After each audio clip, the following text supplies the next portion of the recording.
ባለፉት 12 ወራት ብቻ ከ6.7 ሚሊዮን በላይ የሚሆኑ ወንጀሎች በእንግሊዝ ተመዝግበዋል።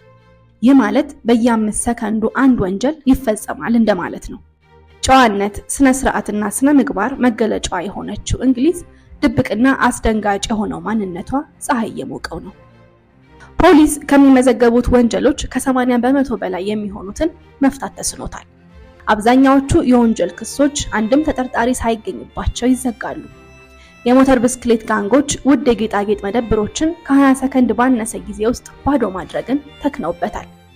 በዋና ከተማዎች ውስጥ ያሉ የጥቃት ዘረፋዎች ቁጥራቸው አሻቅቧል። የተደራጁ የስርቆት ቡድኖች ጨምረዋል። ህዝቡ በሰላም ወጥቶ መግባትና የዕለት ተዕለት ኑሮውን ለመግፋት ደህንነቱን ጥያቄ ውስጥ ማስገባት ከጀመረ ሰነባብቷል። ዛሬ በሀገር ልጅ ቲዩብ ከቀድሞ ታላቅነቷና ገናናነቷ ጋር በሚጋጭ መልኩ ስሟ ከዝርፊያ፣ ሰላምና መረጋጋት ከማጣት ጋር ተያይዞ ስለሚነሳው እንግሊዝ ልናወራችሁ ወደድን። አብራችሁን ቆዩ። እንግሊዝ ግዛቶችን የገነባች የዘመናዊ ዓለም ህጎችን የጻፈች ምድር፣ የፈጠራ የሥነ ጽሑፍና ስማቸው በታሪክ ውስጥ የሚያስተጋባ ጥበበኞች ሀገር። እንግሊዝ የታላቅነት የመረጋጋትና የኃይል ምልክት ነበረች። ጎዳናዎቿ፣ ከተሞቿ፣ ባህሏ ሁሉም የተስፋና የእድል ሹክሹክታን ያሰሙ ነበር። ግን ዛሬ ይህ የታላቅነት ማህተም እየተቀየረ ያለ ይመስላል። እንደ ለንደን፣ በርሚንግሃም፣ ማንቸስተር ባሉ ትላልቅ የእንግሊዝ ከተሞች ሁሉ ይህን አዲስ ለውጥ ሊያስተውሉ ይችላሉ።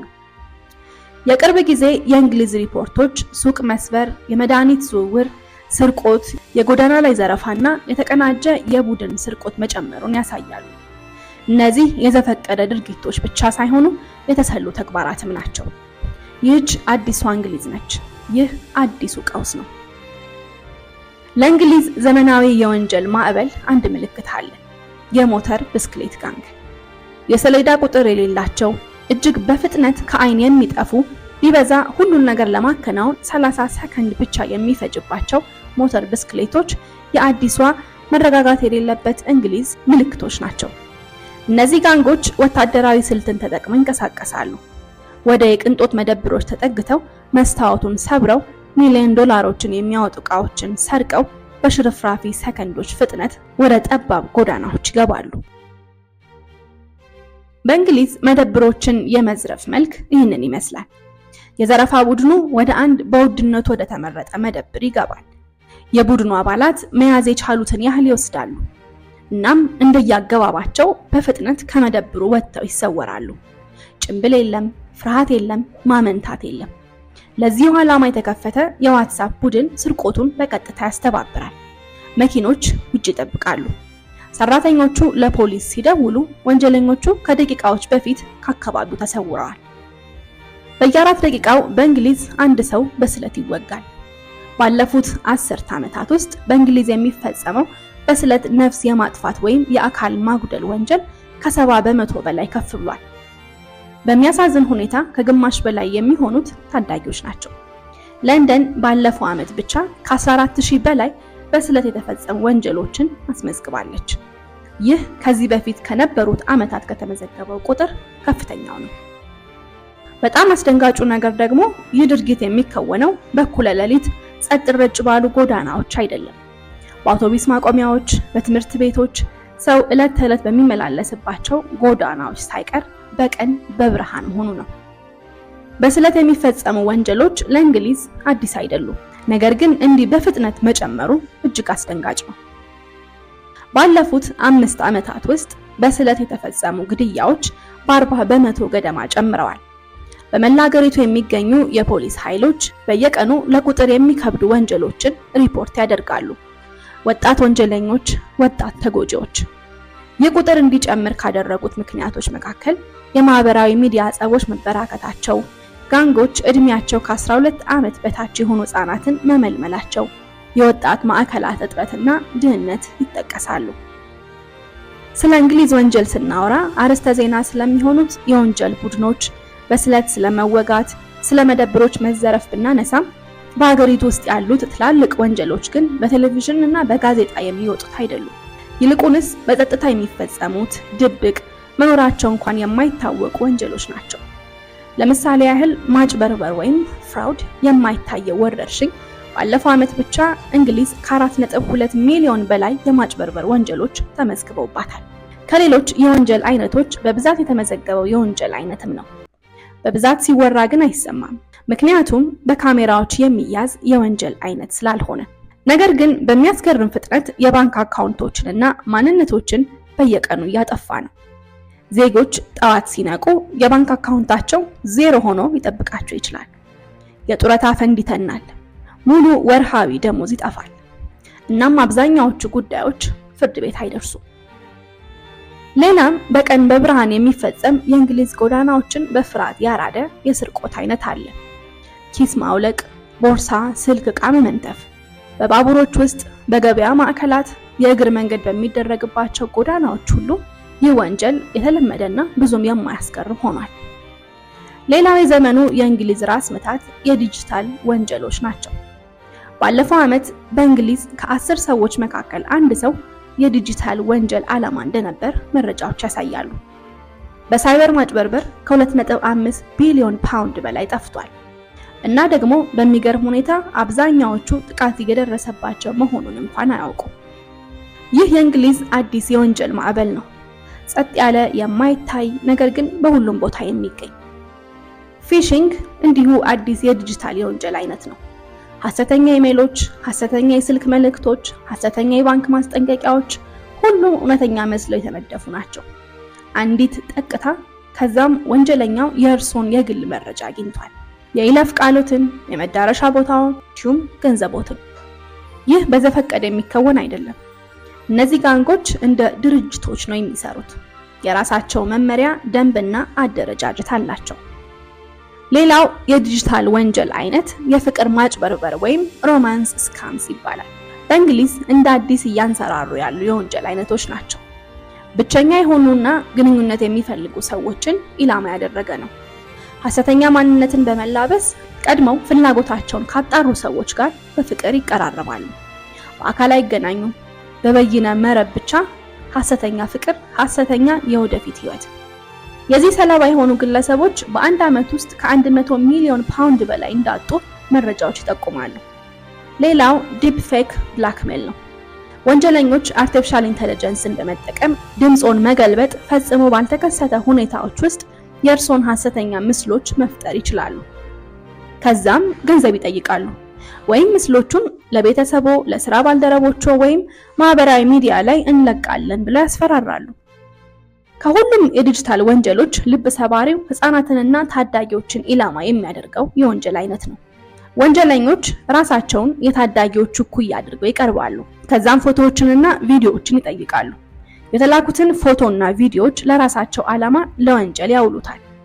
እነዚህ ወንጀሎች ዜና ላይ እምብዛም አይወጡም፣ ግን እየተፈጸሙ ነው በየቀኑ በሁሉም የእንግሊዝ ከተሞች። ታዲያ ይህን ዘመናዊ የወንጀል ማዕበል የሚነዳው ምንድን ነው? ይህን ማዕበል እየገፉ ያሉ 3 ኃይሎች አሉ። የመጀመሪያው ኢኮኖሚያዊ ጫና ነው። በእንግሊዝ ያለው የኑሮ ውድነት ቀውስ የገንዘብ ቦርሳዎችን ባዶ ከማድረግ የዘለለ አሉታዊ ተጽዕኖ አለ። የቤት ኪራይ በእጥፍ ሲጨምር፣ የምግብ ዋጋ በታሪክ ታይቶ በማይታወቅ መጠን ሲንር፣ ወንጀል ለአንዳንዶች ከዚህ መዓት የመትረፊያ ዕድል ይሆናል። ሁለቴ ሳያስቡ የሚገቡበት ጥፋት። ሁለተኛው ምክንያት የሰው ሀብት እጥረት ያለበት የጸጥታ ማስከበር አገልግሎት ክፍል ነው። ለዓመታት በመላው እንግሊዝ የሚገኙ የፖሊስ ኃይሎች ተዳክመዋል። ለቁጥር የሚያታክቱ ወንጀሎች ቁጥራቸው ውስን የሆኑ ጸጥታ አስከባሪዎች። ይህ መሆኑ ታዲያ ዜጎች ወንጀል ቢደርስባቸውም ለጸጥታ አካላት አቤት ማለት ምንም እንደማይቀይር እንዲያምኑ አድርጓቸዋል። ይህ ደግሞ በሌላ በኩል ወንጀለኞች እንዲስፋፉ በር ከፍቷል። የእንግሊዝ መንግስት ወንጀሎች በቁጥጥር ስር ናቸው፣ የጸጥታ ማስከበርና ወንጀልን መከላከል አገልግሎት እየተሻሻለ ነው፣ የፍትህ ስርዓቱ እየዘመነ ነው ይላል። በየዓመቱ አዲስ ስትራቴጂ ይወጣል። እናም ሀገሪቱ ከሆነችው በላይ ደህና እንደሆነች ይገለጻል። ነገር ግን የህዝቡ ስሜት እጅግ የተለየ ነው። ዜጎች ማታ ማታ ወደ የቤቶቻቸው ሲሄዱ ደህንነት አይሰማቸውም። ወጣቶች ከቤት ሲወጡ ራሳቸውን የሚከላከሉበት ስለት በልብሳቸው ሸፍነው ይወጣሉ። መደብሮች ውድና መሰረታዊ ንብረቶችን መጋዘን ውስጥ ቆልፈው ያስቀምጣሉ። ምክንያቱም ስርቆት ቋሚ ሆኗል። የወንጀል ሰለባዎች የደረሰባቸውን ጥቃት ሪፖርት ማድረጉ ከንቱ እንደሆነ ይናገራሉ። እናም እንግሊዝ የሚባልላትና ዜጎች ዕለት ተዕለት የሚኖሩት ኑሮ ተቃራኒ ሆኗል። ከእንግሊዝ ከተሞች አንዷ በሆነችው በርሚንግሃም የምትኖር አንዲት እናት ልጇ ከቤት ሲወጣ ስለት ይዞ መውጣት እንደጀመረ ትናገራለች። ማንንም ለመጉዳት ሳይሆን ራሱን ለመከላከል።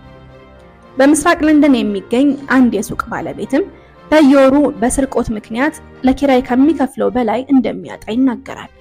በደርዘን የሚቆጠሩ ክስተቶችን ሪፖርት ቢያደርግም ለውጥ አላገኘም። በቶትንሃም የ14 ዓመት ታዳጊ ጓደኛውን በስለት አጥቷል። በማህበራዊ ሚዲያ በጀመረ አለመግባባት ሳቢያ ልጆች እያደጉ ያሉት እንደ ወጥመድ በሚሰማቸው ዓለም ውስጥ ነው። ቀጣዩ ጊዜ ለእንግሊዝ ይበልጥ አስፈሪ ነው።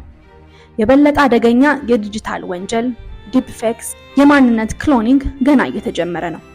መንግስት ጣልቃ ገብቶ አዳዲስ አሰራሮችን ካልዘረጋና የጸጥታ ማስፈን አገልግሎትን ካላዘመነ ቀጣዩ ትውልድ አሁን ካለው በከፋ ሁኔታ ደህንነት እንደጎደለው እየተሰማው ያድጋል። በአሁኑ ወቅት ዜጎች በራሳቸው ወንጀልን ለመከላከል እየሞከሩ ነው። በቤት ውስጥ የሲሲቲቪ ካሜራ መግጠም፣ ለመኖሪያ ሰፈር ጥበቃ የራሳቸውን ቡድን መመስረት፣ ጥቃት የመከላከያ ስፕሬይ ይዞ መንቀሳቀስ የመሳሰሉ ራስን ለመከላከል ተግባራት ላይ ተጠምደዋል። እንግሊዝ በራስ ጥረትና ስራ ሰላም የሚገኝባት ሀገር እየሆነች ነው። ታዲያ የወደፊቱ የእንግሊዝ ዕጣ ፈንታ ምን ይመስላል? አሁን ባሉት ነባራዊ ሁኔታዎች ላይ በመመርኮዝ ቀጣዮቹን ነጥቦች ማንሳት እንችላለን። ወንጀል የበለጠ ዲጂታላይዝድ ይሆናል።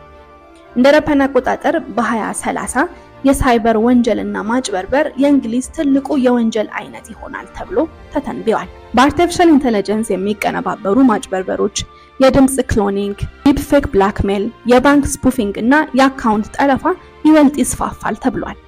ታዲያ እውነታው ይሄ ከሆነ የእንግሊዝ መንግስት ምን አቅዷል? የፖሊስ ምልመላን በየጊዜው ማካሄድ፣ በኤአይ የታገዘ የወንጀል መለየት ስራ፣ የዲፕ ፌክ ወንጀሎችን ለመከላከል አዳዲስ ህጎችን ማርቀቅ፣ ጠንካራ ጸረ ጋንግ ስትራቴጂዎችን እንዲሁም ተጨማሪ የማህበረሰብ ተኮር ድጋፎችን ለማድረግ እየሰራ እንደሆነ እያሳወቀ ነው። እነዚህ ጠንካራ እርምጃዎች ናቸው። ነገር ግን በወረቀት ላይ የሰፈሩ ፖሊሲዎች የእውነት ይተገበራሉ ወይ የሚለው አጠያቂ ነው።